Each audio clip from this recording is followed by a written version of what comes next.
The $6,000 receipt said Alex had paid for a timeshare exit. The maintenance bill beside it said he had not exited anything.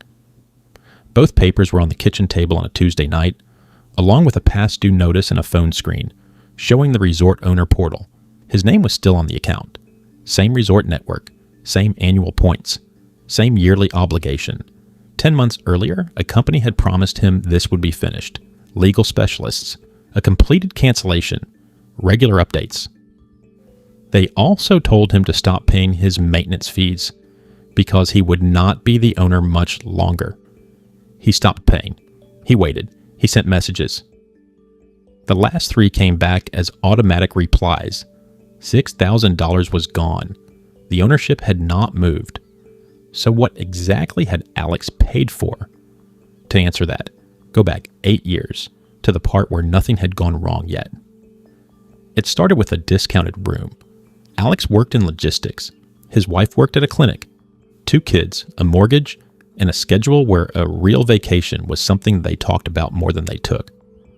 When an offer arrived for 4 nights at a Florida resort at a price that seemed too low, he booked it. The resort was real. The pool was enormous. His son wore the plastic wristband for 4 days and refused to let anyone cut it off. In the room was a card offering a gift card and a discount on a future stay if the family attended a short presentation about vacation ownership. The card said it would take about 90 minutes. Alex went. Agreeing to hear the presentation was not the decision that trapped him. The room was bright and cold with round tables and coffee that never got low. A woman with a folder walked them through photographs, suites with balconies, a resort in Arizona, another on the coast. She asked what their vacations usually looked like. Alex said hotels. 2 nights. Whatever they could book late. Then came the arithmetic. She wrote numbers on paper the way a friend would, what they spent on hotels in an average year, what that same amount looked like across 20 years. She was not wrong about the first number. The pitch was not about a condominium. It was about a habit. 1 reliable week every year, in a place the kids would remember. 90 minutes came and went. A second person joined the table, introduced as a manager. Then a third, who explained the pricing available today. Behind them, a small round of applause went up for another couple. Alex did ask once whether they could take the paperwork home and think about it. The answer was not no. The answer was that the price on the sheet was tied to today. That is the kind of pressure that works on careful people. It just makes waiting feel expensive. By hour 3, Alex had a tablet in front of him with boxes to check. Nobody threatened him. The pressure came from something quieter. Complexity, optimism, tired children, and no time to think. He signed. What he bought matters because it explains everything that came after. Alex bought a deeded timeshare interest together with an annual allocation of points he could use for reservations within the resort network. The price was $24,000, financed at first and paid off years later. The deed part matters. He was not renting. He owned a real property interest. The ownership remained in his name until a valid transfer, accepted surrender, or another legally effective termination was completed. The points part mattered just as much. Each year he received a set number of points, and what a stay cost depended on the resort, the unit size, the season, and the number of nights. Timeshares are not all built this way. Some give a fixed week. Some are right to use agreements that expire.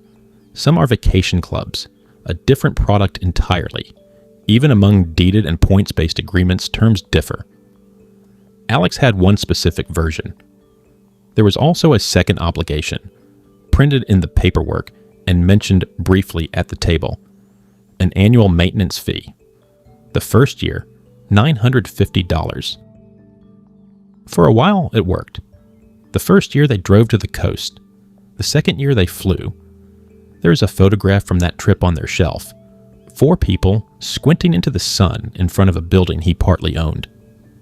Whatever Alex later thought of the sales process, the resort was real and the vacations were real. His children got summers they still remembered. If the story had ended in year 3, he would probably have called it a reasonable decision for his family. The trouble did not arrive as a disaster. It arrived as an email, once a year, in the same month. The fee was $950 in year 1. By the 8th year, it was $1,650. That is Alex's fee history, not a rule. Increases vary by resort and by the terms in the agreement. The fee did not care whether he traveled. It arrived the year they went to his mother-in-law's instead. It arrived the year his daughter had a summer job. It arrived the year the car needed a transmission. There were costs the presentation math never included, flights, an exchange fee when he wanted somewhere outside the network. The vacation was still there. It was just becoming a thing he paid for, whether or not he had it. Then it got harder to use. He learned to book early and then earlier. The week he wanted at the beach in July showed unavailable in January. The property his wife liked cost more points than he had, unless they went in a slower season when the kids were in school. His booking window opened on a specific date, at a specific hour. Twice he sat with the reservation page open at 7 in the morning, refreshing, the way people do for concert tickets. Once it worked, once it did not. Some years he made it work with a smaller unit closer to home. That is a real option. It is just not the one drawn on the paper. His son started college. His daughter had a job with no flexibility. The family week became 4 people in 3 states trying to line up 5 days. One year they did not go at all. The points sat in the account with an expiration attached, subject to program rules he had never read closely. That was the year he did the math out loud in the kitchen. $1,650 for a vacation nobody took. So he did what most owners do first. He looked for a buyer. He searched his resort network plus the word resale. What came back was a market he did not expect. Interests like his listed for a few $100s, some for $1, some with owners offering to cover the transfer costs just to be finished. That does not mean every timeshare is worthless, and a low resale price is not proof that anyone did anything wrong. Value depends on the property, the demand, and the terms. But the market is crowded, and you should not assume you'll get back what you paid. He closed the laptop and did not tell his wife the number that night. $24,000 in, and the going rate looked like pocket change. That is the feeling the next company was built to find. The call came a few weeks later, on a weekday afternoon. The man on the phone already knew things. He knew the resort network. He knew Alex owned points rather than a fixed week. He mentioned maintenance fee increases before Alex did. The Federal Trade Commission warns that scammers may use public records to identify timeshare owners. A caller, knowing Alex's name and resort, did not prove that the caller represented the resort or had any special relationship with it. The call did not sound like a scam call. There was no obvious urgency in the first 2 minutes. The caller did not rush him or demand an immediate answer. He asked questions and listened to the answers. He said the words, consumer advocacy. He mentioned a legal team. He said he worked with owners in exactly this position every day. The sentence made Alex feel understood. He offered a free consultation with a specialist, not a sale, a consultation. To Alex, accepting a free consultation felt reasonable. The consultation was the polished part, a different voice, calmer, with a title that sounded legal. He walked Alex through a process that had steps and stages and names for each. A review team, a developer relations department, direct negotiation with the resort, document preparation, a transfer stage at the end, then the promises, a completed exit, protection from future maintenance fees, status updates every month, a money-back guarantee if the exit was not achieved, a timeline of roughly 9 to 12 months. Alex asked what would happen if it did not work. The answer came back smooth and immediate, and he took that as confidence. The price was $6,000, paid up front before anything happened. When Alex hesitated, the pressure arrived gently. The next annual maintenance fee would post in a few months. If he waited, that bill would be his too. Every month of delay was another month of ownership. He paid the $6,000 on a card and got a receipt by email within a minute. For the first time in about 2 years, he felt something close to relief. An hour later, a welcome packet arrived by email with a case number, a portal login, and a checklist of documents to return. It looked like the beginning of something organized. And that impression was most of what $6,000 bought. Then came the instruction that turned an expensive mistake into a worse one. Stop paying the resort. The reasoning sounded logical. Once the exit is processed, those fees will not be yours. Paying now only weakens the position during negotiation. It sounded like strategy, delivered by a professional. Alex had never missed a payment on anything. Not the mortgage, not the car, not a credit card. He asked the consultant to put the instruction in writing. The email that came back used the word recommended, which he did not think about until much later. The Federal Trade Commission lists that instruction as a warning sign of a timeshare exit scam, alongside unsolicited calls, guarantees to cancel your contract, and demands for large upfront fees before any work is done. Underneath the warning is a plain mechanical fact. Not paying does not transfer ownership. It does not cancel a contract. It does not remove a name from a deed. What it may do, depending on the agreement and the state, is create late charges, collection activity, default, or other consequences. If you take one thing from this video, take this. Do not stop paying based only on instructions from the company selling you the exit. Before changing a valid payment obligation, get independent advice from a qualified professional who has no financial interest in selling that service. Alex stopped paying. The updates arrived on schedule, which is what made them convincing. Month 1. Your file has been assigned and is under review. Month 3. Our team has initiated contact with the developer. Month 5. Your case is in legal processing. Month 7. Your file has been forwarded to the transfer department. Month 9. Final stage. He forwarded the month 5 message to his wife with one line above it. Almost there. Every message had a case number and a signature block. None of them had a document, no accepted surrender agreement, no recorded deed transfer, no signed release, nothing on resort letterhead, 9 months of updates about a process, and not one piece of paper proving any part of that process had happened. When Alex asked for confirmation from the resort itself, the answer was that confirmation is issued at completion. In month 10, he stopped asking them and called the resort directly. It took 11 minutes. The representative pulled up the account by his owner number.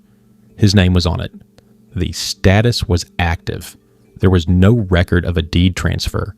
No surrender had been requested or accepted. No cancellation existed in the file. She said it twice because he asked her to repeat it. She also asked if he had been working with a third-party company, in a tone that suggested she asked that question often. Then she read him the balance.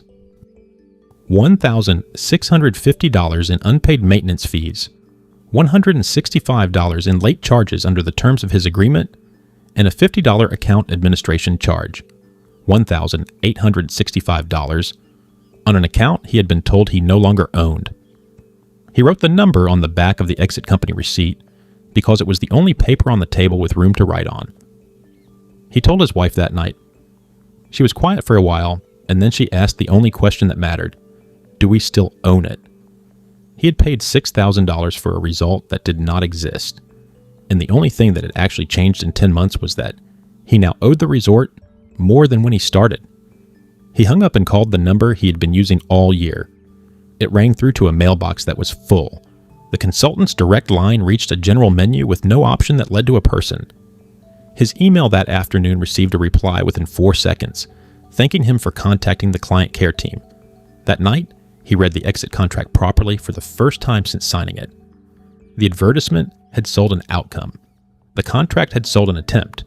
The document described consulting services, correspondence with the developer on the client's behalf, preparation of documents, negotiation efforts.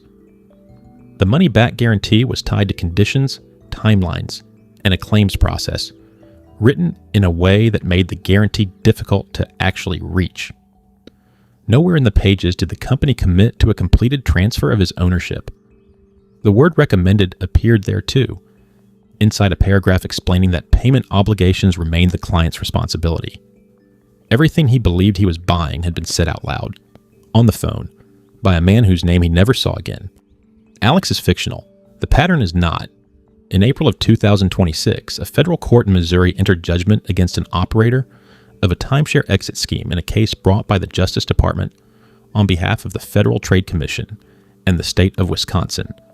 The judgment was more than $140 million, and the court permanently barred him from marketing timeshare exit services.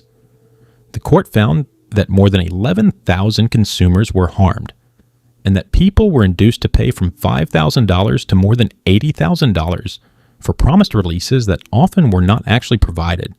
The government said those targeted were mostly older adults. That matter is still on the court's docket. What the judgment already shows is that this happens at scale through operations that sound professional. So why does the second trap work on people who already learned an expensive lesson from the first one? Because it is not selling the same thing. The first company sold a vacation. The second company did not need Alex to believe in another vacation. It needed him to believe the payments could finally stop. Everything else was already in place. Years of rising fees, embarrassment about a decision he defended to his family at the time, the quiet fear of leaving an obligation to his children.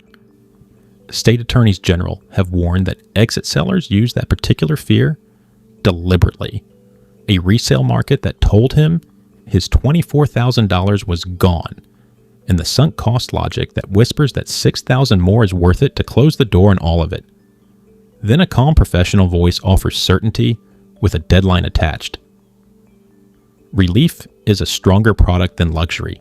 It sells to people who are tired. It is worth separating two things that often get mixed together because they work differently. A timeshare exit scam promises to cancel or terminate your ownership, charges a large fee up front, frequently tells you to stop paying, and delivers no completed release. A timeshare resale scam tells you a buyer is already waiting, or that a sale will happen fast, then asks for money in advance for taxes, closing costs, advertising, or listing services. The buyer does not exist. Different stories, same structure. Money moves before results do. So what does a safer process look like? 4 things, in order. First, contact the party that actually controls the ownership. The developer, the resort, the management company, or the owner's association using the contact details on your own paperwork rather than the ones in an advertisement. Second, ask whether an official surrender, deed back, hardship, or exit program exists.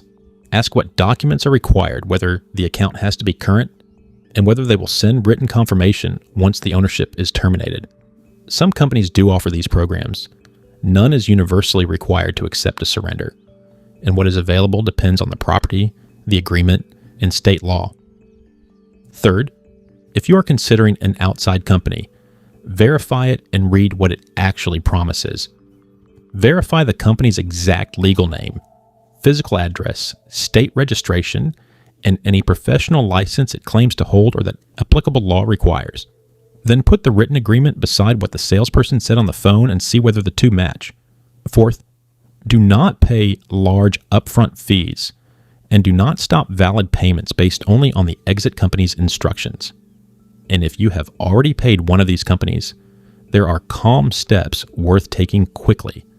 Stop sending money, including any request for extra fees, to finish something you already paid for. Contact your bank or card issuer and ask whether the transaction can be disputed, recalled, or traced, because timing matters. Preserve everything: the contract, the advertisement, the receipt, emails, messages, call logs, and the names you were given. Then contact the resort yourself and ask for your ownership status in writing with the current balance and account history. That one call replaces months of guessing. Report it to the Federal Trade Commission at their reporting site and to the State Attorney General where you live and where the timeshare is located. State attorneys general have taken action against exit operators over upfront fees and unlicensed services. Consult qualified local legal help if the amounts are significant or collection activity has started, and watch your credit reports if an account has gone unpaid. Filing a complaint does not cancel a timeshare, and no honest source can promise your money comes back. It still matters because reports are how patterns get found. Alex is still an owner today. He paid the past due balance, which brought the account current, and he is working through the resort's own process now, slowly, with written confirmation requested at every step. He keeps a folder now, a real one, with every document in it in date order. The first page is the receipt. It is there on purpose. What changed is the way he reads things. A receipt from a company is proof that he paid a company. It is not proof that anything happened to his deed. A monthly update describing a process is not the same as a document completing one. An exit is not proved by a phone promise or a receipt from the company you hired. It is proved by documents showing that the proper parties accepted the surrender or completed the transfer. For a deeded interest, that may also include the appropriate recorded ownership documents. He does not regret the vacations. He regrets believing that relief could be purchased from a stranger who called him first. If this helped you see the difference between paying for an exit and actually receiving one, subscribe to Money Traps Explained. Alex once paid $24,000 for the promise of future vacations. Years later, he paid $6,000 more for the promise that the payments would stop. The first company sold him ownership. The second company sold him freedom. When the next bill arrived, only one of those promises still had his name on it. He paid once to own the vacation, then he paid again to escape it. He still owned it,